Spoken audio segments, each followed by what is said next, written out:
বলো কেমন আছো দিদিভাই? রাত্রে খাওয়া দাওয়া হয়ে গেছে?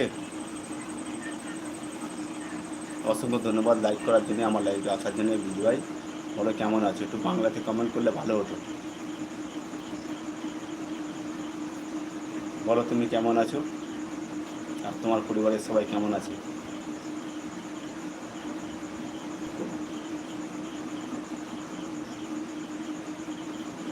আর তুমি আমার ভিডিওতে একটা কমেন্ট রেখে আসবে, হ্যাঁ?